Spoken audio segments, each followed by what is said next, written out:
الحمد لله رب العالمين وصلى الله وسلم على نبينا محمد وعلى آله وأصحابه أجمعين وعلى من تبعهم واستنى بسنتهم واهتدى بهديهم إلى يوم الدين أما بعد. معزز طلبہ اور طالبات، آج کا جو درس ہے، جیسا کہ آپ لوگوں کو معلوم ہے کہ ان صورتوں کے بارے میں ہم تفسیر کریں گے، ان آیات کے بارے میں بیان کریں گے جو کثرت سے جو صورتیں پڑھی جاتی ہیں یا جن آیتوں کی تلاوت کی جاتی ہے. تو ویسے تو بہت ساری صورتیں ہیں، مگر ہم نے آج کے لیے سورۃ الاعلیٰ کا انتخاب کیا ہے. ہم نے سورۃ الاعلیٰ کا انتخاب کیا ہے، اور سورۃ الاعلیٰ جیسا کہ آپ لوگوں کو معلوم ہے کہ یہ سورۃ الاعلیٰ بھی بہت زیادہ تلاوت کی جانے والی صورتوں میں سے ایک صورت ہے، جن کو ائمہ کرام یعنی مختلف نمازوں میں اور پھر اسی طریقے سے خصوصاً عیدین میں اور جمعہ میں اور مختلف مناسبات، وطر میں، وطر کی نماز میں، تو اس طریقے سے مختلف اوقات میں مختلف نمازوں میں اس سورۃ الغاشیہ کے ساتھ تلاوت کی جاتی ہے. تو اس لیے انشاءاللہ آج ہم اس سورت کی مختصر تفسیر کو جاننے کی کوشش کریں گے. تو سب سے پہلے اس سورت کا نام سورۃ الاعلیٰ ہے، سورۃ الاعلیٰ، کیونکہ اس سورت کے شروع میں یہ لفظ واقع ہے. اللہ تبارک و تعالی نے کہا شروع میں سبح اسم ربک الاعلیٰ، سبح اسم ربک الاعلیٰ، تو اسی سے اس سورت کا نام رکھا گیا ہے سورۃ الاعلیٰ، سورۃ الاعلیٰ. اور یہ سورت مکی صورت ہے، اور یہ سورت مکی صورت ہے، اور پھر مکہ میں شروع میں نازل ہونے والی صورتوں میں سے ایک صورت ہے. اور اس کے جو موضوعات ہیں، اس صورت کے جو معانی ہیں، وہ بھی اس بات پر دلالت کرتے ہیں کہ اس کے اندر جو خطاب ہے اور جو چیزیں اس صورت کے اندر بیان کی گئی ہیں وہ سب مکی صورت کے خصائص میں سے ہیں. تو یہ صورت مکی ہے. اس کی دلیل مفسرین نے جو ہے یہ بیان کی کہ امام بخاری رحمہ اللہ تعالی نے روایت کیا کہ براء بن عازب رضی اللہ تعالی عنہ کہتے ہیں کہ براء بن عازب رضی اللہ تعالی عنہ انصاری ہیں، تو وہ کہتے ہیں کہ جب اللہ کے رسول صلی اللہ علیہ وسلم کے صحابہ کرام ہجرت کر کے مدینہ تشریف لائے، جن میں مصعب بن عمیر اور عبداللہ ابن ام مکتوم، تو دونوں ہم کو قرآن پڑھایا کرتے تھے، قرآن مجید ہم کو سکھایا کرتے تھے، قرآن مجید کی تعلیم دیا کرتے تھے. پھر وہ کہتے ہیں کہ جب اللہ کے رسول صلی اللہ علیہ وسلم ان صحابہ کرام کے بعد ہجرت فرما کر تشریف لائے تو ہم اس سورت کو یاد کر چکے تھے، یعنی سورۃ الاعلیٰ کو ہم یاد کر چکے تھے، کیونکہ مصعب بن عمیر اور عبداللہ ابن ام مکتوم رضی اللہ عنہما، جنہوں نے نبی کریم صلی اللہ علیہ وسلم سے اس سورت کو اخذ کیا تھا مکے کے اندر، تو انہوں نے مدینہ پہنچ کر ہم کو اس سورت کی تعلیم دی، اس سورت کو جو ہے ہم کو پڑھایا، تو ہم کو یہ سورت یاد ہو چکی تھی، اور اس جیسی اور بھی صورتیں ہم جو ہے پڑھ رہے تھے. یعنی اس حدیث کے اندر یہ ہے کہ یہ سورت مکے میں نازل ہوئی. اب اسی طریقے سے اس سورت کے فضائل میں سے یہ ہے کہ علی رضی اللہ تعالی عنہ سے روایت ہے، وہ کہتے ہیں کہ اللہ کے رسول صلی اللہ علیہ وسلم اس سورت سے محبت کیا کرتے تھے. اس سورت سے یعنی سورۃ الاعلیٰ سے اللہ کے رسول صلی اللہ علیہ وسلم محبت کیا کرتے تھے. سبح اسم ربک الاعلیٰ. تو یہ بھی جو اس سورت کے فضائل میں سے ایک جو ہے فضیلت ہے، اس کی فضیلت پر جو ہے یہ حدیث جو ہے دلالت کرتی ہے. تو جب اللہ کے رسول صلی اللہ علیہ وسلم کو اس سے محبت تھی تو سارے مؤمنین کو اس سورت سے محبت ہونا چاہیے. اور اس کی محبت کی ایک دلیل یہ بھی ہے کہ صحابہ اللہ کے رسول صلی اللہ علیہ وسلم اس سورت کو مختلف مواقع پر تلاوت فرمایا کرتے تھے. اور پھر اللہ کے رسول صلی اللہ علیہ وسلم نے جو ہے معاذ رضی اللہ تعالی عنہ کو، جب معاذ رضی اللہ تعالی عنہ کے بارے میں آپ کو یہ معلوم ہوا کہ معاذ لمبی لمبی نمازیں پڑھاتے ہیں، عشاء کی نماز میں سورۃ البقرہ یعنی بہت زیادہ تلاوت کرتے ہیں، جس سے لوگوں کو تکلیف ہوتی ہے، لوگوں پر جو ہے مشقت ہوتی ہے. تو اللہ کے رسول صلی اللہ علیہ وسلم نے ان کو کہا کہ سبح اسم ربک الاعلی اور والشمس وضحاها واللیل اذا یغشی، ایسی صورتیں پڑھو. ایسی صورتیں نبی کریم صلی اللہ علیہ وسلم نے ان کو پڑھنے کا حکم دیا. اور جو ہے بڑی صورتیں اگر لوگوں کو مشقت ہو تو اس کو نہ پڑھنے کا نبی کریم صلی اللہ علیہ وسلم نے حکم دیا. اور پھر اس سے پہلے ہم نے کہا کہ اللہ کے رسول صلی اللہ علیہ وسلم عیدین میں سبح اسم ربک الاعلی اور جو ہے حل اتاک حدیث الغاشیہ، ان دو صورتوں کی تلاوت کیا کرتے تھے. اور اگر جمعہ کے دن ہی عید کا دن واقع ہو جاتا ہے، جمعہ کا دن اگر عید آتی ہے تو دونوں نمازوں میں اللہ کے رسول صلی اللہ علیہ وسلم ان دونوں صورتوں کی ہی تلاوت کرتے، یعنی جمعہ میں عید میں بھی سورۃ الاعلی اور سورۃ الغاشیہ کی تلاوت فرماتے، اور پھر اسی طریقے سے جمعہ میں بھی اللہ کے رسول صلی اللہ علیہ وسلم ان دونوں صورتوں کی تلاوت فرمایا کرتے تھے. اور پھر اللہ کے رسول صلی اللہ علیہ وسلم جیسا کہ وتر کے بارے میں ہے کہ اللہ کے رسول صلی اللہ علیہ وسلم سبح اسم ربک الاعلی اور قل یا ایھا الکافرون اور قل هو اللہ احد کی تلاوت فرمایا کرتے تھے. تو یہ اس صورت کے تعلق سے جو بعض چیزیں ہیں جن کا میں نے آپ کے سامنے ذکر کیا. تو اب ہم اس کی تفسیر میں جو ہے داخل ہوتے ہیں. تو اللہ تبارک و تعالی نے کہا بسم اللہ الرحمن الرحیم سبح اسم ربک الاعلی، سبح اسم ربک الاعلی. تو اس سے پہلے جو یہ حدیث میں آپ کے سامنے بیان کر دوں کہ جب اللہ کے رسول صلی اللہ علیہ وسلم پر یہ آیت نازل ہوئی سورۃ الواقعہ کی آیت فسبح بسم ربک العظیم، فسبح بسم ربک العظیم، تو اللہ کے رسول صلی اللہ علیہ وسلم نے کہا اجعلوها فی رکوعکم، اجعلوها فی رکوعکم، کہ اس کو اپنے رکوع میں رکھو، یعنی اس کو اپنے رکوع میں پڑھو، یعنی سبحان ربی العظیم، فسبح بسم ربک العظیم. اللہ تعالیٰ نے رب کی تسبیح عظیم عظیم رب کی تسبیح بیان کرنے کا حکم دیا. تو اللہ کے رسول نے اس کو رکوع کے اندر جو ہے رکھنے کا حکم دیا کہ تم اس کو جو ہے رکوع میں رکھو. تو لہٰذا آپ نے جو ہم کو حکم دیا کہ ہم کہیں سبحان ربی العظیم، سبحان ربی العظیم. اور پھر جب یہ آیت نازل ہوئی، یہ صورت نازل ہوئی اللہ کے رسول صلی اللہ علیہ وسلم پر سبح اسم ربک الاعلی، تو اللہ کے رسول صلی اللہ علیہ وسلم نے کہا اجعلوها فی سجودکم، اجعلوها فی سجودکم، یعنی تم اس کو اپنے سجدے میں رکھو، یعنی سجدے میں سبحان ربی الاعلی کہو، سبحان ربی الاعلی کہو. تو بہرحال یہ جو ہے یہ عظیم صورت ہے. تو اللہ تعالیٰ نے کہا سبح اسم ربک الاعلی، اے محمد صلی اللہ علیہ وسلم. تو سب سے پہلے خطاب آپ سے ہے، پھر آپ کے بعد آپ کی ساری امت کو یہ خطاب ہے کہ سبح اسم ربک الاعلی، سبح اسم ربک الاعلی، کہ آپ اپنے اونچے رب کی تسبیح اور تنزیح بیان کیجئے، تسبیح اور تنزیح بیان کیجئے.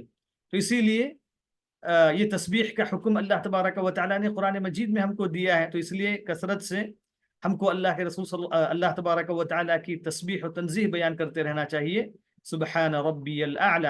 اور پھر اسی طریقے سے سبحان اللہ وبحمدہ، سبحان اللہ وبحمدہ سبحان اللہ العظیم. تو بہت ساری تسبیح جو ہے کہ الفاظ ہیں، تنزیح کے الفاظ نبی کریم صلی اللہ علیہ وسلم نے بیان فرمائے ہیں. تو یہ سبحان ربی الاعلی، سبح اسم ربک الاعلی، تو اللہ تبارک و تعالی نے اپنے تعلق سے بیان فرمایا الاعلی، سبح اسم ربک الاعلی. تو تسبیح کا معنی کیا ہے؟ تسبیح کا معنی لغت میں یہ ہے کہ تنزیح، تسبیح کا معنی ہے تنزیح، یعنی اللہ تبارک و تعالی کی تنزیح، یعنی اس کی نزاہت، اس کی پاکی بیان کرنا ہر قسم کے عیب سے. یعنی اللہ تبارک و تعالی ہر قسم کے عیب سے، ہر قسم کی برائی سے اہل شرک اور جو ہے اہل کفر نے جو بھی اس کی طرف نسبت کیا ہے، ان تمام عیوب سے، ان تمام نقائص سے اللہ تبارک و تعالیٰ پاک ہے، اور اللہ تبارک و تعالیٰ کے لیے ہر قسم کے کمال کو ثابت کرنا یہ جو ہے تسبیح ہے، کیونکہ اللہ تبارک و تعالیٰ ہی کے لیے ہر قسم کا کمال ہے، اور اللہ تبارک و تعالیٰ ہر عیب سے پاک ہے۔ کیونکہ مشرکین نے، کسی نے یہ کہا کہ اللہ تبارک و تعالیٰ کی اولاد ہے، یا عیسیٰ علیہ الصلاۃ والسلام اللہ تبارک و تعالیٰ کے بیٹے ہیں، یا کسی نے کہا کہ مریم جو ہے تعلق جو ہے جوڑا، یا جو ہے جنوں کے تعلق سے کہا، یا فرشتوں کے تعلق سے کہا کہ وہ بیٹیاں ہیں، یا یہ کہا کہ جو اولیاء اللہ تعالیٰ کے ساتھ شریک ہیں، وہ بھی دعائیں سنتے ہیں، وہ بھی یہ کرتے ہیں، وہ کرتے ہیں۔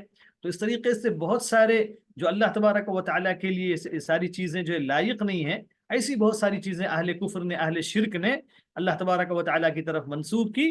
تو ان تمام سے اللہ تبارک و تعالیٰ کو پاک کرنا، اس کی تنزیح کرنا، یہ کیا ہے؟ تسبیح ہے، اور یہی ایک مومن کا عمل ہے۔ اسی لیے اللہ تبارک و تعالیٰ نے انبیاء کی تعریف بیان فرمائی۔ اللہ نے کہا سبحان ربک رب العزت عما یصفون وسلام علی المرسلین۔ اللہ تعالیٰ نے جو ہے اہل کفر اور اہل شرک جو اللہ تبارک و تعالیٰ کے عیوب کو منسوخ کرتے ہیں اس کی طرف، اللہ تعالیٰ نے اس سے جو ہے تنزیح بیان کی، اور جو ہے انبیاء کی تعریف کی۔ سبحان ربک رب العزت عما یصفون وسلام علی المرسلین، مرسلین نبیوں پر اللہ تعالیٰ نے سلامتی بھیجی، نازل کی، کیونکہ انبیاء جو بیان کرتے ہیں وہی جو ہے حقیقت میں اللہ تعالیٰ کی تنزیح ہے۔ اہل کفر جو ہے یہ اللہ تعالیٰ کی تنزیح نہیں بیان کر رہے ہیں، بلکہ اس کو عیوب کی طرف جو ہے منسوب کر رہے ہیں۔ تو اسی لیے اللہ تعالیٰ نے جو ہے کہا سبح اسم ربک الاعلی، تو اللہ تبارک و تعالیٰ کے نام کی تسبیح جو ہے بیان کیجئے، یعنی اللہ تبارک و تعالیٰ ہی کی تسبیح کو خالص کیجئے۔ آپ کہیے سبحان اللہ، سبحان اللہ۔ اور پھر جو ہے اللہ تعالیٰ نے کہا الاعلی، الاعلی یعنی ہر قسم کا علو اللہ تبارک و تعالیٰ کے لیے۔ الاعلی یعنی سب سے علی القدر، یعنی ہر قسم کا علو اللہ تبارک و تعالیٰ کے لیے ثابت ہے۔ علو کا معنی ہے اونچا، الاعلی سب سے اونچا، الاعلی سب سے اونچا۔ تو اللہ تبارک و تعالیٰ ہی کے لیے ہر قسم کا علو، ہر قسم کی بڑائی، ہر قسم کی کبریائی اور اونچائی اللہ تبارک و تعالیٰ ہی کے لیے ہے۔ تو اللہ تبارک و تعالیٰ کی قدر و منزلت بھی سب سے عالی ہے۔ اسی طریقے سے اللہ تبارک و تعالیٰ کی ذات سب سے اعلیٰ ذات ہے۔ اسی طریقے سے اللہ تبارک و تعالیٰ کی ذات ساتوں آسمان کے اوپر، عرش کے اوپر موجود ہے۔ تو یہ ہر قسم کا علو اللہ تبارک و تعالیٰ ہی کے لیے ہے، اللہ تبارک و تعالیٰ ہی کے لیے ہر قسم کا علو ہے۔ تو اسی لیے اللہ تبارک و تعالیٰ نے کہا الاعلی، الاعلی۔ تو اسی لیے بعض لوگوں نے جو ہے الاعلی کو اللہ تبارک و تعالیٰ کے ناموں میں جو ہے شامل کیا ہے، اللہ تبارک و تعالیٰ کے ناموں میں شامل کیا ہے، سبح اسم ربک الاعلی۔ تو اس لیے جو ہے اس کو جو ہے ایسے ہی جو نہیں کہا جائے گا، الاعلی کسی کو جو نہیں کہا جائے، کیونکہ یہ اس کے اندر جو علو بیان کیا گیا ہے وہ صرف اللہ تبارک و تعالیٰ ہی کے لیے ہے، دوسروں کے لیے یہ علو مناسب نہیں ہے، اور ان کی شان جو ہے یہ نہیں ہے۔ تو اللہ تبارک و تعالیٰ نے اس سورت کی ابتدا ہی جو تسبیح سے کی ہے، تسبیح سے اللہ تبارک و تعالیٰ نے جو ہے کی ہے، کہا جو سبح اسم ربک الاعلی۔ اور پھر اس کے بعد اللہ تبارک و تعالیٰ نے اپنی صفات بیان کی کہ اللہ تبارک و تعالیٰ کا علو کیسا ہے، کہ جو ہے اللہ تبارک و تعالیٰ کی شان جو ہے کیا ہے۔ تو اللہ تبارک و تعالیٰ نے اس کے بعد کہا الذی خلق فسوى، سبح اسم ربک الاعلی الذی خلق فسوى۔ تو یہ آپ کا رب جس کی آپ کو تسبیح بیان کرنے کا حکم دیا جا رہا ہے، جس کے لیے ہر قسم کا علو اور کبریائی اور اونچائی جو ہے، تو وہ کون ہے؟ الذی خلق فسوى، جس نے پیدا کیا، جس نے مخلوق کو پیدا کیا، جس نے ہر چیز کو پیدا کیا، یعنی وہ جو ہے خالق ہے، اور جو اس کے علاوہ جو بھی ہے وہ مخلوق ہے۔ اللہ تبارک و تعالی خالق ہے، اس کے علاوہ جو بھی ہے وہ مخلوق ہے۔ تو اللہ تبارک و تعالی نے کہا الذی خلق فسوى، اور پھر ہر مخلوق کو جیسے پیدا کرنا ہے ویسے اس نے پیدا کیا، فسوى یعنی ہر چیز کو اس کے سب سے بہترین ہیئت میں، سب سے بہترین انداز میں، کیسے جو ہے کون سی چیز کہاں ہونا چاہیے، کیسے ہونا چاہیے، کس مقدار میں ہونا چاہیے، سبحان اللہ۔ تو یہ اللہ تبارک و تعالیٰ کی جو ہے تخلیق ہے. اسی لیے اللہ تعالیٰ نے کہا فتبارک اللہ احسن الخالقین، فتبارک اللہ احسن الخالقین.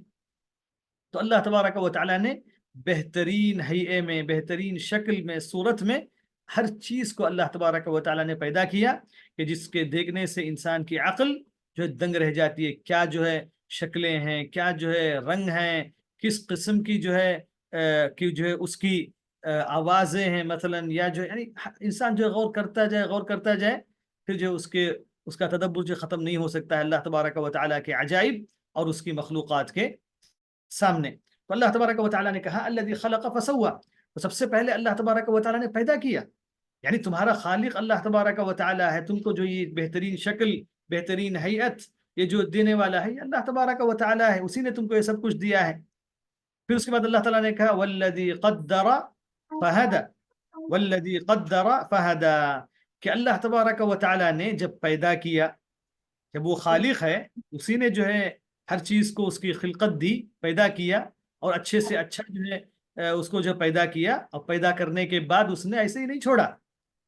یہ جو ہے اللہ تعالیٰ اس صورت کے اندر یہ بیان کرنا چاہتا ہے کہ اللہ تبارک و تعالیٰ نے تم کو پیدا کیا، تم کو ایک عظیم مقصد کے لیے پیدا کیا. اللہ تبارک و تعالیٰ نے، اللہ تعالیٰ نے ہم سب کو ایک عظیم مقصد کے لیے پیدا کیا، بیکار نہیں پیدا کیا. یعنی اتنا اس کو کرنے کی کوئی ضرورت نہیں تھی، وہ جو ہے مخلوق سے بے نیاز ہے، مگر جب اس نے یہ سب کیا ہے تو ایک بڑے مقصد کے لیے کیا ہے. تو اس نے کہا والذی قدر فہدى، اور جس نے ہر چیز کو مقدر کیا، جس نے ہر چیز کو مقدر کیا، خیر و شر کو مقدر کیا، اور پھر اسی طریقے سے انسان کے اعمال کو مقدر کیا، ہر ایک کی تقدیر کو جو مقدر کیا. یعنی ہر ایک کی تقدیر اللہ تبارک و تعالیٰ نے لکھ دی، یعنی ہر چیز کی، یعنی صرف انسانوں ہی کی نہیں بلکہ ساری کائنات کی، شروع سے لے کر آخر تک اس کی مدت، اس کی مقدار، اس کو جو کب شروع ہونا ہے، کب ختم ہونا ہے، ہر چیز کی تقدیر اللہ تبارک و تعالیٰ نے لکھ دی. اور پھر جو ہے پوری حکمت کے ساتھ، پوری حکمت کے ساتھ اللہ تبارک و تعالیٰ نے جو ہے اس کو لکھا. اور اللہ تبارک و تعالیٰ کو معلوم ہے کہ جو ہے کون سی چیز کب ہونے والی ہے، کیسے ہونے والی ہے، کیا، یہ سب اللہ تبارک و تعالیٰ کے علم کے اندر موجود ہے. پھر اس کے بعد اللہ نے کہا فہدى، یعنی اللہ تبارک و تعالیٰ نے جب تقدیر متعین کی، تقدیر اللہ تبارک و تعالیٰ نے لکھ دیا، تو اس کے بعد ہر ایک کو اس کا راستہ بھی بتلایا. دیکھیے اللہ تبارک اس آیت کے اندر یہ ہے کہ اللہ تبارک و تعالیٰ نے اپنی مخلوق کی کتنی عنایت کی، یعنی کتنی عنایت کرتا ہے اللہ تبارک و تعالیٰ مخلوق کی. پیدا کیا، چھوڑا نہیں ایسے ہی، بلکہ جو ہے ان کو جو بھی ضرورتیں ہیں، ان کو اس دنیا کے اندر کیا کیا حاجتیں، سب اللہ تبارک و تعالیٰ نے پوری کی. ہر ایک کو جو ہے اس کی جو بھی ضرورتیں ہیں اس کو اللہ تبارک و تعالیٰ نے پورا کیا. تو اس لیے کہا فہدى، انسان کو اللہ تبارک و تعالیٰ نے نیکی اور برائی کی طرف ہدایت دی. اور پھر جو جانوروں کو بھی اللہ تبارک و تعالیٰ نے کیسے جو اس دنیا کے اندر زندگی گزارنا ہے، انسانوں کو کیسے اس دنیا میں زندگی گزارنا ہے، شروع سے لے کر آخر تک اللہ تبارک و تعالیٰ نے ہر قسم کے نظام کو اس دنیا کے اندر قائم کر دیا. اڑنے سے لے کر، چلنے سے لے کر، کھانے سے لے کر، پینے سے لے کر، مرد اور عورت کے ازدواجی تعلق، یعنی ہر چیز کو اللہ تبارک و تعالیٰ نے. جی کسی کا مائک میوٹ نہیں ہے، آوازیں آ رہی ہیں. مہربانی کر کے اپنا مائک جو ہے میوٹ کر لیجئے تاکہ درس کے اندر کسی کو جو ہے خلل نہ ہو، ڈسٹرب نہ ہو. جزاکم اللہ خیرا. اللہ تبارک و تعالیٰ نے ہدایت دی انسان کو، جو ہے خیر و شر کی طرف ہدایت دی، سیدھا راستہ جو اس کو بتلایا، اور پھر جو ہے جنت کا راستہ بتلایا، جہنم کا راستہ بھی بتلایا. تو اللہ تبارک و تعالیٰ نے ہر چیز کی طرف جو ہے رہنمائی کی. یعنی یہاں تک کہ جو چھوٹا بچہ اگر ہم دیکھتے ہیں کہ کیسے وہ جو ہے ماں کو جو ہے پہچانتا ہے، اور پھر کیسے جو ہے وہ اس سے جو ہے دودھ پیتا ہے، اور کیسے جو ہے اس کو یہ اندازہ ہے کہ جو ہے کیا مطلب اس کو یہ احساس ہے، اس کو یہ شعور ہے کہ کون سی چیز اس کو جو نقصان پہنچانے والی ہے. بسا اوقات وہ جو ہے کوئی اگرچہ کہ جو اتنا شعور اس کے پاس نہیں ہے، مگر پھر بھی جو ہے بنیادی طور پر جو ہم دیکھتے ہیں کہ کتنا شعور جو ہے بچوں کے اندر ہوتا ہے. تو ہر وقت جو اس کے لیے ضرورت ہے اللہ تبارک و تعالیٰ نے یہ ساری چیزیں مخلوق کو جو ہے عطا فرمائی. پھر اس کے بعد اللہ تبارک و تعالیٰ نے کہا والذی اخرج المرعى، یعنی اللہ تبارک و تعالیٰ صرف انسانوں ہی کے لیے نہیں بلکہ جانوروں کے لیے بھی اللہ تبارک و تعالیٰ نے کیا کیا، مختلف قسم کے پھل پودے اور نباتات اور جو ہے ان کے کھانے کے لیے اللہ تبارک و تعالیٰ نے اگایا. اللہ تبارک و تعالیٰ نے ان تمام چیزوں کو اگایا. یعنی ہر قسم کی چیز اللہ تبارک و تعالیٰ نے دی انسانوں کو. یعنی ان تمام سے یہ معلوم ہوا کہ اللہ تبارک و تعالیٰ جو ہے ان کو جو پیدا کیا ہے وہ ایک بڑے دن کے لیے اللہ تبارک و تعالیٰ نے ان کو پیدا کیا ہے. پھر اس کے بعد اللہ تعالیٰ نے کہا فَجَعَلَهُ غُثَاءً أَحْوَى. جب اللہ تعالیٰ نے ان پودوں کو اور پھر ان گھاس پھوس کو اللہ تبارک و تعالیٰ نے اگایا جانوروں کے کھانے کے لیے، پھر ایک مدت کے بعد کیا ہوتی ہے اس کی حالت کہ وہ جو ہے بالکل اس کی حالت جو ہے بدل جاتی ہے، وہ جو ہے سوکھ جاتا ہے اور وہ تبدیل ہو جاتا ہے. یہ اللہ تبارک و تعالیٰ نے اس میں جو ہے یہ بیان کیا کہ ویسے ہی انسان کی حالت بھی ہے. یعنی اللہ تبارک و تعالیٰ نے بارش کے ذریعے قرآن مجید کے اندر مثالیں بیان کی آخرت کی، قیامت کی. تو یہاں پر بھی اللہ تبارک و تعالیٰ نے یہ بیان کیا کہ اللہ تبارک و تعالیٰ ہی نے اسے جو ہے اس کی حالت کو جو ہے بدلا اور پھر جو ہے اس کے اندر جو ہے چینجز اللہ تعالیٰ نے لائے. فَجَعَلَهُ غُثَاءً أَحْوَى. فَجَعَلَهُ غُثَاءً أَحْوَى کہ اللہ تبارک و تعالیٰ نے اسی کو جو ہے بعد اس کے کہ جو ہے وہ ہرا بھرا تھا. جب جو ہے بارش ہوتی ہے اور جو ہے کھیتی جو ہے اگتی ہے تو ہریالی ہر طرف جو ہے چھا جاتی ہے، ہر طرف جو ہے رونق آ جاتی ہے، ہر چیز پر جو رونق آ جاتی ہے. پھر جو ہے دیکھتے ہی دیکھتے جب جو ہے موسم بدلتا ہے پھر جو ہے ساری چیزیں ختم ہوتی ہیں تو وہی یہ ہریالی وہی ساری چیزیں ایک دم جو ہے سوکھ کر یعنی پوری چیزیں جو ہے ختم ہو کر ساری چیزیں جو ہے چلی جاتی ہیں. اللہ تبارک و تعالیٰ نے بیان کیا کہ یہ سب کرنے والا اللہ تبارک و تعالیٰ ہی ہے. یعنی یہ سب کرنے والا اللہ تبارک و تعالیٰ جب ہے تو وہی عبادت کا مستحق ہے. یعنی عبادت بھی اسی کا حق ہے. دوسرے اولیاء کا، دوسرے جو بتوں کا، دوسرے معبودات کا کوئی عبادت میں حق نہیں ہے، بلکہ یہ اللہ تبارک و تعالیٰ کا خالص حق ہے کیونکہ اسی نے پیدا کیا، اسی نے تقدیر بنائی، اسی نے جو خیر و شر کی طرف جو ہے ہدایت دی اور رہنمائی کی. یہ ساری چیزیں اللہ تبارک و تعالیٰ ہی نے جب کی ہیں تو عبادت کا مستحق بھی وہی ہے. پھر اس کے بعد اللہ تبارک و تعالیٰ نے کہا فَجَعَلَهُ غُثَاءً أَحْوَى سَنُقْرِئُكَ فَلَا تَنْسَى. سَنُقْرِئُكَ فَلَا تَنْسَى. تو اس آیت کے اندر نبی کریم صلی اللہ علیہ وسلم کے لیے ایک بہت بڑی بشارت تھی، ایک بہت بڑی خوشخبری ہے اللہ کے رسول صلی اللہ علیہ وسلم کے لیے، کیونکہ اللہ تبارک و تعالیٰ نے آپ سے کہا سَنُقْرِئُكَ فَلَا تَنْسَى کہ اے محمد صلی اللہ علیہ وسلم ہم آپ کو سکھائیں گے، ہم آپ کو پڑھائیں گے. یعنی یہ قرآن جو ہم آپ پر نازل کر رہے ہیں، کیونکہ اللہ کے رسول صلی اللہ علیہ وسلم جب شروع میں آپ پر قرآن مجید نازل ہوتا تھا تو اللہ کے رسول صلی اللہ علیہ وسلم تیزی سے اپنے ہونٹوں کو ہلاتے تھے، یعنی کہیں وہ جو ہے بھول نہ جائیں، کہیں ان کے ذہن سے جو ہے نکل نہ جائے. تو جبریل جیسے ہی آپ کو پڑھاتے اللہ کے رسول صلی اللہ علیہ وسلم اس کو فوراً جو ہے یہ کرتے. تو اللہ تعالیٰ نے کہا کہ جو ہے آپ جو ہے ایسا نہ کریں، آپ جو غور سے سنیں، اس کو باقی رکھنا، اس کو آپ کے دل میں ثابت کرنا یہ ہمارا کام ہے. تو اسی لیے اللہ تعالیٰ نے یہاں پر کہا سنقرئک فلا تنسى کہ اے محمد صلی اللہ علیہ وسلم ہم آپ کو پڑھائیں گے، ہم آپ کو جو ہے سکھائیں گے اس طریقے سے کہ جو ہے فلا تنسى کہ آپ جو ہے اس کو بھولیں گے نہیں.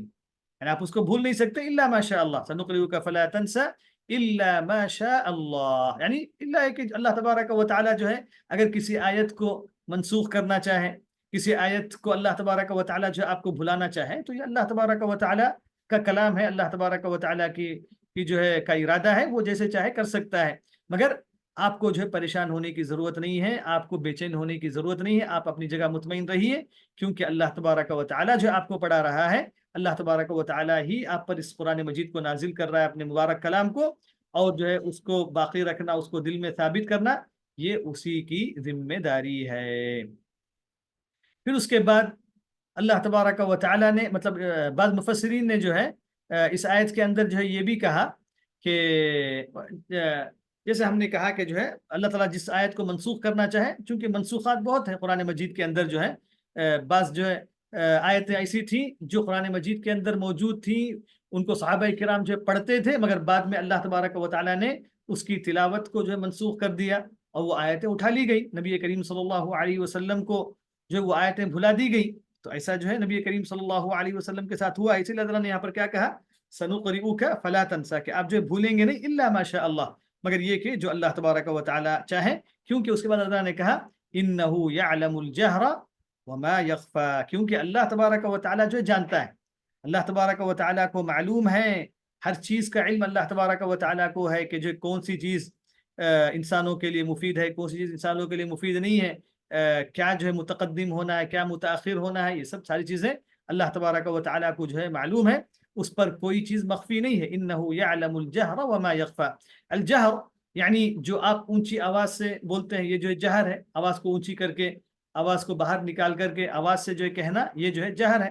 وما یخفا جو مخفی ہے، جو چھپی آواز میں یا جو ہے دل کے اندر جو کہا جاتا ہے، یہ سارا علم اللہ تبارک و تعالیٰ کو، چاہے وہ جہر ہو چاہے سر ہو، اللہ تبارک و تعالیٰ ہر چیز کو جانتا ہے، ہر چیز کا علم اللہ تبارک و تعالیٰ کو ہے، ہر قسم کا قول اللہ تبارک و تعالیٰ جو ہے جانتا ہے. کسی کا کوئی بھی قول، کسی کا کوئی بھی فعل، چاہے وہ انسان جو ہے اپنی زبان سے ظاہر کرے یا جو ہے کسی کے سامنے جو ہے ظاہر نہ کرے، اللہ تبارک و تعالیٰ کو وہ معلوم ہے.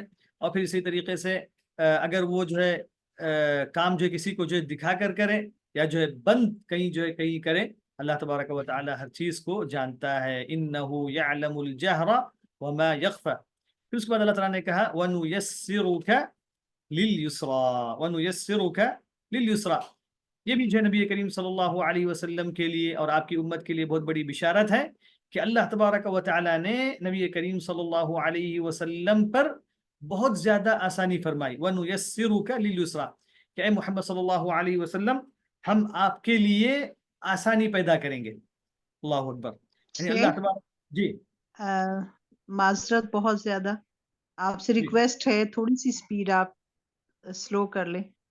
ہاں، چونکہ سورت ختم کرنا ہے تو میں تھوڑا جو ہے. شیخ پھر نوٹس اس میں رہتے جا رہے ہیں. اچھا ٹھیک ہے، کوئی بات نہیں انشاءاللہ. پھر اللہ تعالیٰ نے کہا وَنُيَسِّرُكَ لِلْيُسْرَى، کہ ہم آپ کے لیے آسانی پیدا کریں گے، آسانی کی طرف آپ کو لے کے جائیں گے، ہم آپ کو آسانی کی طرف لے کے جائیں گے. تو الحمدللہ کہ اللہ تبارک و تعالیٰ کا کتنا بڑا فضل ہے کہ اللہ تعالیٰ نے جو ہے نبی کریم صلی اللہ علیہ وسلم کے ذریعے یعنی ساری انسانیت پر آسانی کی. یعنی ساری انسانیت جو ضلالت میں ڈوبی ہوئی تھی، گمراہیوں میں پڑی ہوئی تھی، اللہ تبارک و تعالیٰ نے ان پر ایک آسان دین جو ہے نازل کیا. یعنی ساری جو ہے تنگیوں سے دور ہو کر بندوں کو یعنی بندوں کی بندگی سے جو ہے نکالا گیا، اور پھر جو ہے انسان کو انسان کے سامنے ذلیل و خوار ہونے جھکنے سے جو ہے اسے جو بچا. کتنا آسان دین ہے، کتنا جو ہے بالکل عقل میں آنے والا دین ہے، کتنی رحمت والا دین ہے. تو اللہ تبارک و تعالیٰ نے ایسا نبی کریم صلی اللہ علیہ وسلم پر دین نازل کیا. اور پھر خود اللہ کے رسول صلی اللہ علیہ وسلم نے فرمایا کہ انما بعثت میسرا. پھر اللہ کے رسول صلی اللہ علیہ وسلم ہمیشہ یہ کہتے تھے صحابہ کرام کو یسروا ولا تعسروا، یسروا ولا تعسروا. اور پھر اللہ تعالیٰ نے فرمایا یرید اللہ بکم اليسر ولا یرید بکم العسر. تو یہ دین شروع سے آخر تک جو ہے آسان ہے، جیسے نبی کریم صلی اللہ علیہ وسلم فرمایا الدین یسر، الدین یسر. تو اللہ تبارک و تعالیٰ نے اس دین کے اندر تیسیر ہی تیسیر، آسانیاں ہی آسانیاں اللہ تبارک و تعالیٰ نے رکھی ہیں. تو اللہ تعالیٰ نے نبی کریم صلی اللہ علیہ وسلم سے کہا وَنُيَسِّرُكَ لِلْيُسْرَى، کہ اے محمد صلی اللہ علیہ وسلم، ہم آپ کے لیے خیر کے کاموں کو اور جو ہے خیر کی باتوں کو آسان کرتے رہیں گے. یعنی اللہ تبارک و تعالیٰ نے جو ہے آپ کو وہ توفیق دی، وہ آسانیاں آپ کے لیے پیدا کی کہ جو ہے آپ نے صرف تھوڑی مدت میں، 23 سال کی مدت میں اس دین کو جو ہے اللہ تعالیٰ نے کہاں سے کہاں پہنچا دیا. کتنی آسانی کی نبی کریم صلی اللہ علیہ وسلم کے لیے اس دین کے پہنچانے میں. یعنی کیسے اللہ تبارک و تعالیٰ نے اس دین کو لوگوں کے دلوں میں جو ہے ڈالا، لوگوں کو جو ہے اسے قبول کرنے کی توفیق دی، صحابہ کرام کو کیسے نبی کریم صلی اللہ علیہ وسلم کے اطراف جمع کیا. تو بہرحال یہ تیسیر اس دین کے اندر جو ہے بہت زیادہ ہے، شروع سے آخر تک الحمدللہ یہ جو ہے دین کے اندر اس کا مظہر موجود ہے. تو اللہ تعالیٰ نے کہا کہ وَنُيَسِّرُكَ لِلْيُسْرَى، ہم آپ کے لیے آسانی کی طرف جو ہے رہنمائی کریں گے، آپ کو آسانی کی طرف لے کے جائیں گے ہر چیز کے اندر. پھر اس کے بعد اللہ تبارک و تعالیٰ نے فرمایا وَنُيَسِّرُكَ لِلْيُسْرَى فَذَكِّرْ إِن نَفَعَتِ الذِّكْرَى، فَذَكِّرْ إِن نَفَعَتِ الذِّكْرَى. اور پھر اس آیت کے اندر بھی نبی کریم صلی اللہ علیہ وسلم کے لیے ایک تسلی ہے کہ جو ہے آپ، اللہ تعالیٰ نے کہا فَذَكِّرْ إِن نَفَعَتِ الذِّكْرَى، کہ اے محمد صلی اللہ علیہ وسلم آپ نصیحت کرتے رہیے، آپ لوگوں کو دعوت دیتے رہیے، آپ ان کو سمجھاتے رہیے، آپ ان کو بتلاتے رہیے، آپ اپنا کام کرتے رہیے، آپ تذکیر اور وعظ اور نصیحت آپ جو کرتے رہیے. ان نفعت الذکر، جب تک یہ اثر انداز ہو سکتا ہے، جب تک اس سے لوگوں کو فائدہ ہو سکتا ہے، آپ کو کرتے رہنا ہے. تو یہی ایک داعیہ کا، ایک طالب علم کا، ایک جو ہے خاتون کا، نیک خاتون کا کام یہی ہے کہ وہ اللہ تبارک و تعالیٰ کی طرف جو ہے دعوت دیتے رہیں، اللہ تبارک و تعالیٰ کی طرف بلاتے رہیں، کیونکہ دل اللہ تبارک و تعالیٰ کے ہاتھ میں ہے. اللہ تعالیٰ جس کے دل میں ہدایت داخل کرنا چاہے اس کے دل میں ہدایت داخل کرے گا. تو اس لیے تذکیر کا کام ہمیشہ ہوتے رہنا چاہیے. اور تذکیر کیا ہے؟ یعنی اللہ تبارک و تعالیٰ کی طرف رہنمائی کرنا ہے، اللہ تعالیٰ کی باتیں یاد دلانا ہے، لوگوں کو سمجھاتے رہنا ہے، ان کو ان کی غفلت سے نکالنا ہے، اللہ تعالیٰ سے جو ہے تعلق لوگوں کا جوڑنا ہے. یہ کیا ہے؟ فذکر، یہ جو ہے تذکیر ہے. ان نفعت الذکریٰ.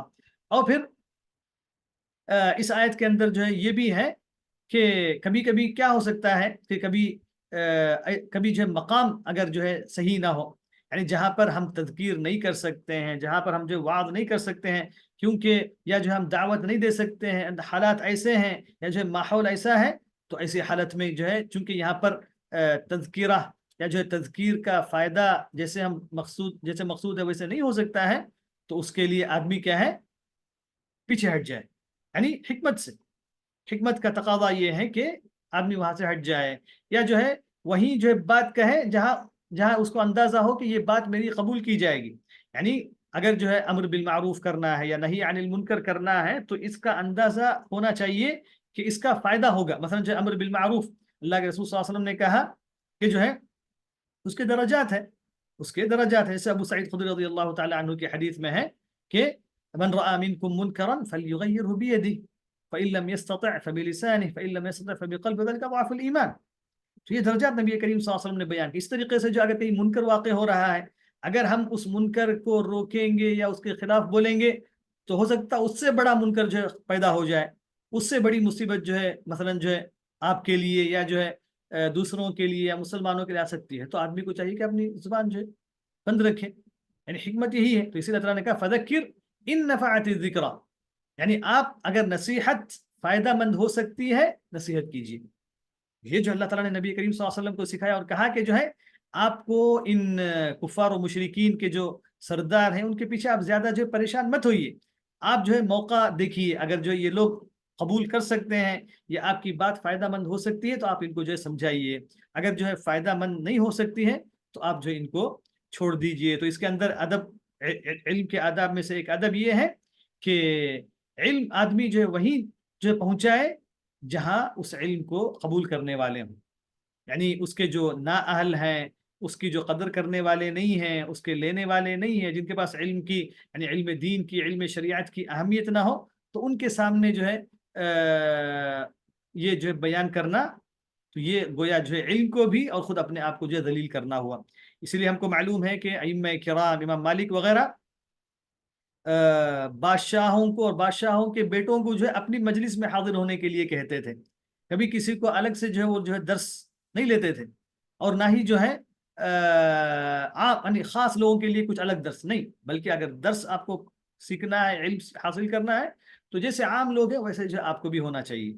تو یہ علم کے آداب میں سے ایک جو ہے بہت بڑا ادب ہے، اللہ تبارک و تعالیٰ نے اس آیت کے اندر ہم کو جو ہے سکھایا ہے. تو اس بعد اللہ تعالیٰ نے کہا فذکر ان نفعت الذکریٰ سیذکر من یخشی، سیذکر من یخشی، کیونکہ اگر آپ جو ہے نصیحت کریں گے، اللہ نے کہا اگر آپ نصیحت کریں گے اور نصیحت اگر فائدہ دے گی، سیذکر من یخشی، یعنی جس کے دل میں خشیت ہے، جس کے دل میں اللہ تبارک و تعالیٰ کا ڈر ہے کہ وہ اللہ تعالیٰ سے ملاقات کرے گا قیامت کے دن، اور پھر جو ہے اس کو جواب دینا ہے، قیامت کا دن موجود ہے، وہ نصیحت حاصل کرے گا تو اس کے دل میں اللہ تبارک و تعالیٰ کا ڈر آئے گا. یعنی یہ ذکرہ اسے فائدہ پہنچائے گی، ایسے آدمی کو یہ ذکرہ جو ہے فائدہ پہنچائے گی. تو اس لیے آدمی کیا ہے، بالکل علم کو نشر کرنا یا دعوت دینا بالکل ترک بھی نہ کرے، اور نہ ہی ایسی جگہ اس کو رکھے جہاں اس کی قدر نہ ہو.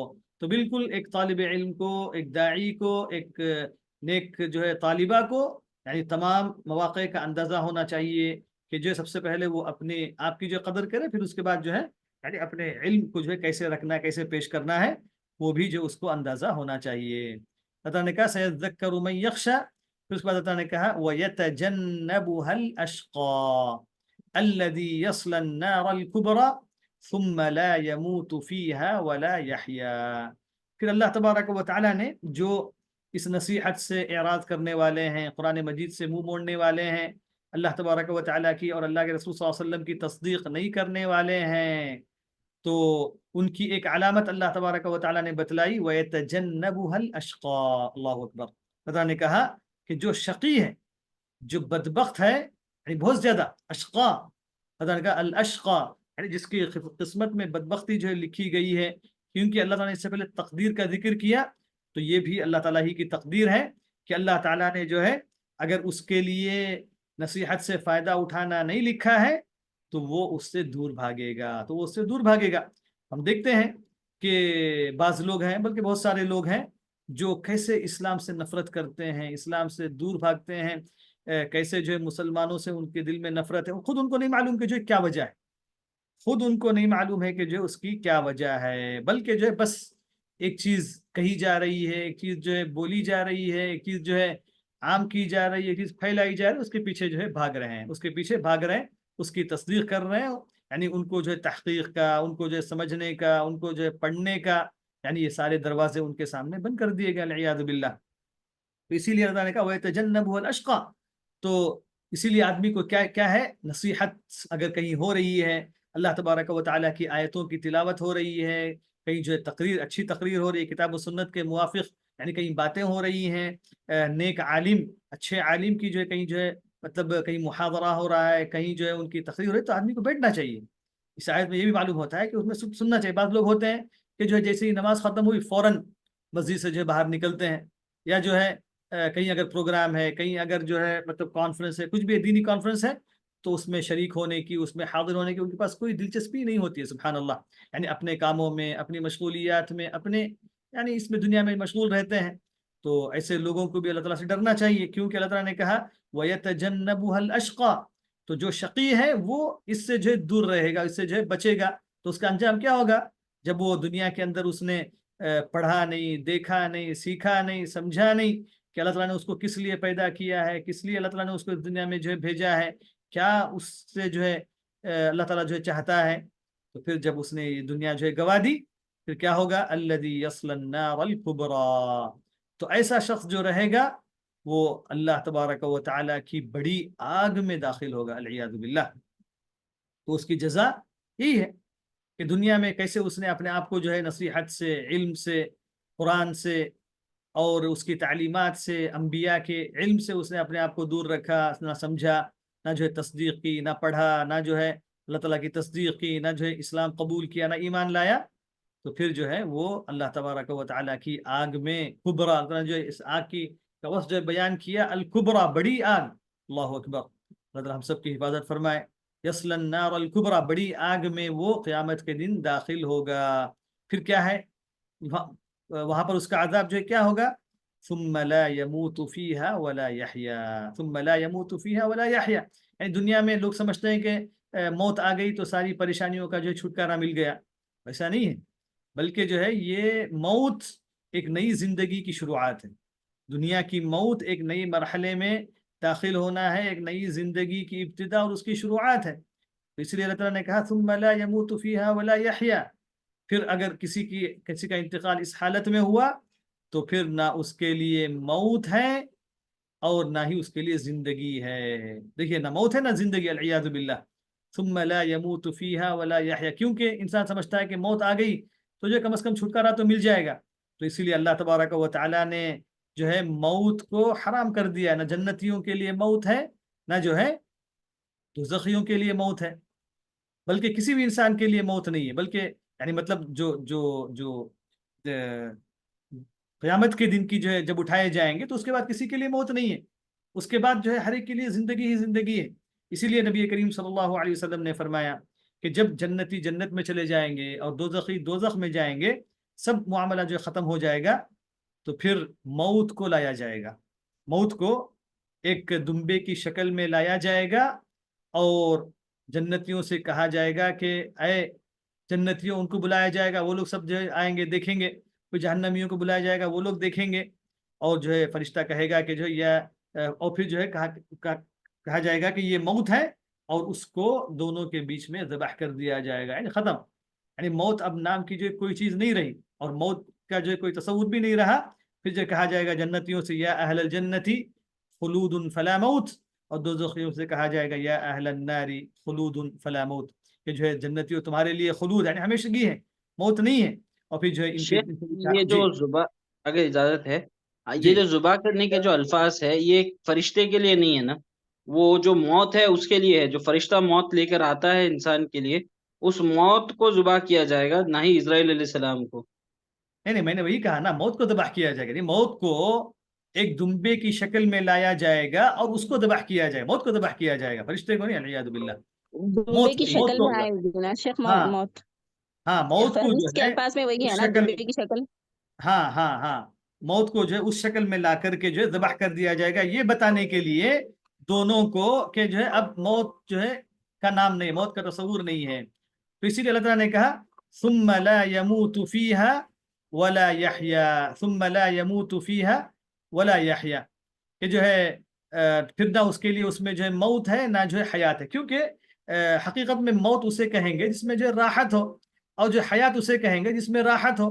یعنی یہ کیونکہ جہنمیوں کے لیے جو ہے بالکل جو ہے جہنم کے اندر ان کے لیے رونا ہی ہے، ان کے لیے عذاب ہی عذاب ہے، ان کے لیے جو ہے تکلیف ہی تکلیف ہے، ان کے لیے مصیبت ہی مصیبت ہے، ان کے لیے یعنی عذاب ہی عذاب ہے. موت کی وہ لوگ تمنا کریں گے، جیسا کہ اللہ تبارک و تعالیٰ نے قرآن مجید میں کہا کہ جو ہے وہ جو ہے سوال کریں گے، فرشتے سے کہیں گے کہ جو ہم کو جو ہے موت آ جائے، بلکہ تب ان کو جو ہے موت ہرگز جو ہے نہیں آئے گی، کیونکہ یہ جو ہے ان کے لیے جو ہے عذاب ہے، ان کے جو ہے گناہوں کی سزا اللہ تبارک و تعالیٰ نے جو ان کو دی ہے. تو اس لیے اللہ نے کہا ثم لا يموت فيها ولا يحيا، ثم لا يموت فيها ولا يحيا، پھر جو ہے وہ اس میں نہ ہی جو ہے مریں گے نہ ہی زندہ رہیں گے، نہ ہی زندہ رہیں گے.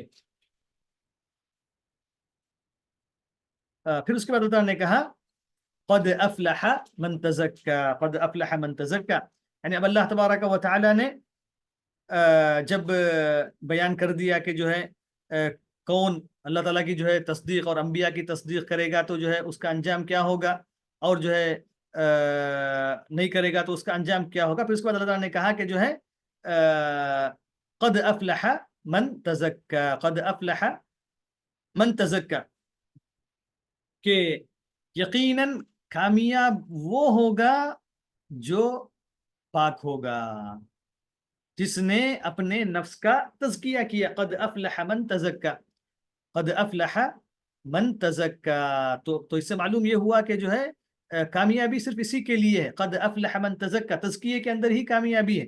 اور تزکیہ کس سے ہوگا؟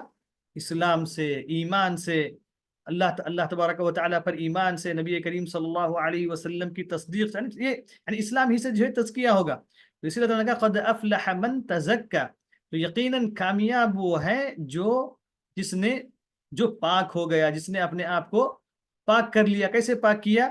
یعنی کفر کی اور شرک کی اور ساری غلاظتوں کو جو ہے اپنے دل سے اس نے نکالا، اور صرف اللہ تبارک و تعالیٰ پر ایمان لا کر کے، نبی کریم صلی اللہ علیہ وسلم پر ایمان لا کے صرف اللہ تبارک و تعالیٰ کی اس نے عبادت کی، اللہ تعالیٰ کی اس نے عبادت کی. تو یہی جو ہے تزکیہ ہے، یہی اللہ تبارک و تعالیٰ نے، اسی لیے سارے انبیاء کرام کو اللہ تبارک و تعالیٰ نے بھیجا. پھر اس بات کہا وَذَكَرَ اسْمَ رَبِّهِ فَصَلَّى، تو تزکیہ صرف جو ہے نام نہیں ہے اور زبان سے کہنے کی چیز نہیں. وَذَكَرَ اسْمَ رَبِّهِ فَصَلَّى، اور پھر اللہ تبارک و تعالیٰ کا ذکر کرتے ہوئے نماز اس نے پڑھی. یعنی اپنے رب کے نام کا ذکر اس نے کیا، یعنی اپنے رب کو یاد کرتا رہا جو اس کا معبود ہے، جو اس کا خالق ہے، جس نے ہر چیز کو جو اس کے لیے پیدا کیا ہے. اور پھر نماز اس نے پڑھی، نمازیں اس نے پڑھی. وَذَكَرَ اسْمَ رَبِّهِ فَصَلَّى قَدْ أَفْلَحَ مَن تَزَكَّى وَذَكَرَ اسْمَ رَبِّهِ فَصَلَّى. تو تزکیہ جو ہے یہ جو ہے اس نے جو ہے اپنے آپ کو جو ہے شرک سے، کفر سے اور جو ہے اخلاق رذیلہ سے اس نے اپنے آپ کو جو ہے پاک کیا اور نمازوں کو قائم کیا. اس سے معلوم یہ ہوا کہ جو نماز کی کتنی اہمیت ہے تزکیے کے اندر. یعنی تزکیہ اصل جو ہے نمازوں ہی سے، ایمان کے بعد نمازوں ہی سے ہوتا ہے، نمازوں ہی سے ہوتا ہے۔ تو اس لیے اللہ تبارک و تعالیٰ نے نماز کا یہاں پر جو ذکر کیا، قد افلح من تزکا، وہ کامیاب ہو جس نے تزکیہ کیا۔ اور تزکیہ کیا ہے؟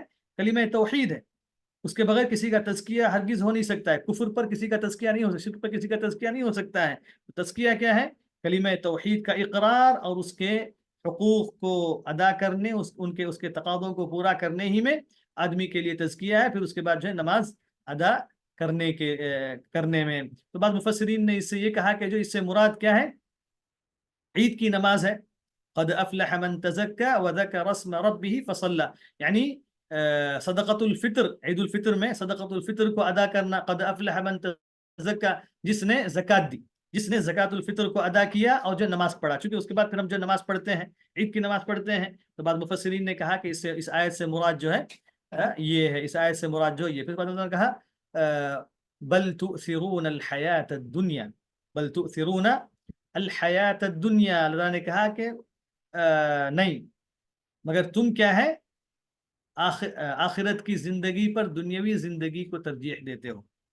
بل تؤثرون الحیات الدنیا، بلکہ تم دنیاوی زندگی کو ترجیح دیتے ہو آخرت کی زندگی پر۔ اسی لیے آدمی جب دنیا کی محبت اس کے دل کے اندر داخل ہو چکی ہے تو وہ آخرت کی تیاری سے غافل ہے، اپنے انجام سے غافل ہے، آخرت میں اس کے ساتھ کیا ہونے والا ہے اس سے غافل ہے، ایمان سے دور ہے، عمل صالح سے دور ہے۔ اسی طرح بل تؤثرون الحیات الدنیا، تو دنیا کا ایثار یہ سب سے بڑی مصیبت ہے، دنیا کی محبت اور دنیا کو ترجیح دینا، یہ جو ہے دین سے اور اللہ تعالیٰ سے غافل کرنے والی چیزیں ہیں۔ پھر نے کہا والآخرۃ خیر وابقا، اور آخرت ہی خیر اور باقی رہنے والی چیز ہے، دنیا فنا ہونے والی ہے، دنیا مؤقت ہے، اور یہ سب جو ہے زوال کی طرف جانے والی چیزیں ہیں۔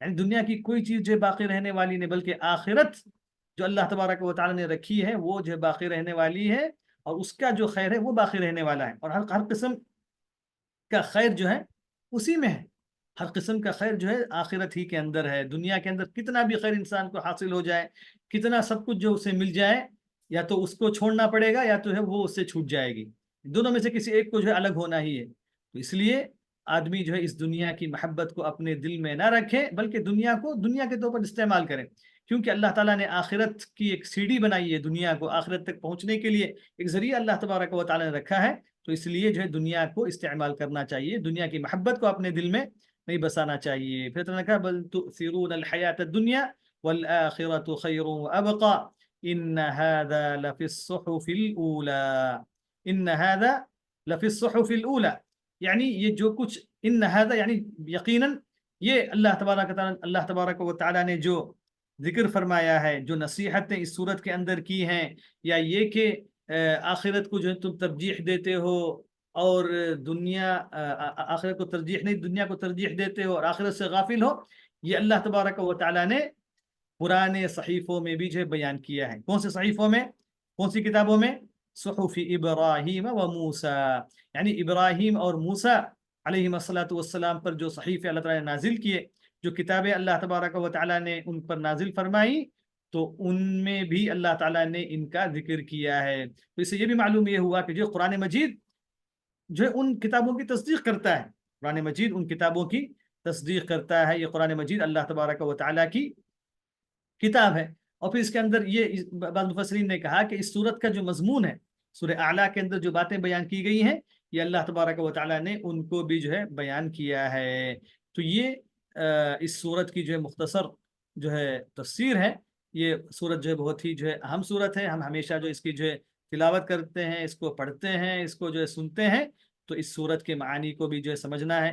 اس سورت کے اندر اللہ تبارک و تعالیٰ نے کیا کچھ ہم سے کہا ہے، کیا کچھ اللہ تعالیٰ نے جو ہے بیان کیا ہے، اس پر بھی ہم کو جو غور و تدبر کرنے کی ضرورت ہے، اس کے تفسیر کو جو سمجھنے کی ضرورت ہے، اس سے زیادہ جو اور جو ہے پڑھنے کی جو ہے ہم کو ضرورت ہے۔ اللہ تبارک و تعالیٰ سے دعا ہے کہ اللہ تبارک و تعالیٰ ہم تمام کو قرآن مجید کے معانی کو سمجھنے کی توفیق عطا فرمائے، اور اللہ تبارک و تعالیٰ کے کلام کے حق کو ادا کرنے کی توفیق دے۔ اللہ تعالیٰ جو ہے ہم سب کو علم نافع عطا فرمائے اور عمل صالح کی توفیق دے۔ آمین. وآخر دعوانا ان الحمد للہ رب العالمین. صلی اللہ وسلم علی نبینا محمد وعلى آلہ وصحبہ اجمعین والحمد للہ رب العالمین. جزاکم اللہ خیرا والسلام علیکم ورحمۃ اللہ وبرکاتہ. اگر کوئی سوال آپ کے پاس ہو، کوئی چیز ہو تو جو ہے بتائیے. شیخ جی شیخ یہ الذی یسلم نار الکبریٰ جو آپ بتائے، یسلا کی تھوڑی سی وضاحت الفاظ کی، وہ جو یسلا لفظ ہے. یہ جو ہے صلا صلی یصلا ہے عربی میں، جو ہے یہ جو ہے باب سمیع سے ہے. صلی یصلا صلین کا معنی جو ہے یعنی جلنا، جلنا، داخل ہونا، یہ دونوں معنی اس کے اندر آتے ہیں. تو یصل النار یعنی یدخل النار، یا جو ہے یحرق فی النار، آگ میں داخل ہو کر جلے گا. مصلی کہتے ہیں بھنی ہوئی چیز کو، عربی میں مصلی کہتے ہیں بھنی ہوئی چیز کو، مطلب جو جس چیز کو آگ پہ اچھی طریقے سے جو ہے پکایا جائے اس کو کہتے ہیں مصلی. تو یعنی آگ میں داخل بھی ہوگا اور آگ میں جلے گا، یہ دونوں معنی اس کے اندر جو ہے موجود ہیں صلی یصلا میں. جزاک اللہ خیر.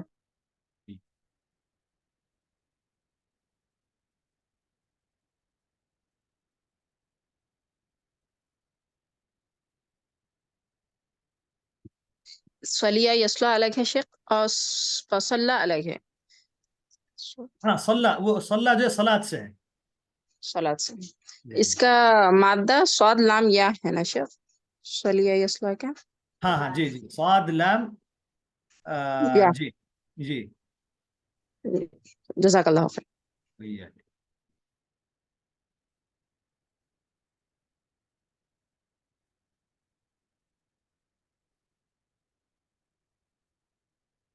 ٹھیک ہے، تو انشاءاللہ ہم اسی پر جو ہے اپنے درس کو جو ہے ختم کرتے ہیں. اللہ تعالیٰ ہم سب کو دوبارہ خیر پر اور دوسری صورت کے ساتھ جو ہے انشاءاللہ جمع کرے گا. اس وقت تک جو ہے اجازت دیں. جزاکم اللہ خیرا والسلام علیکم ورحمۃ اللہ تعالی وبرکاتہ. وعلیکم السلام.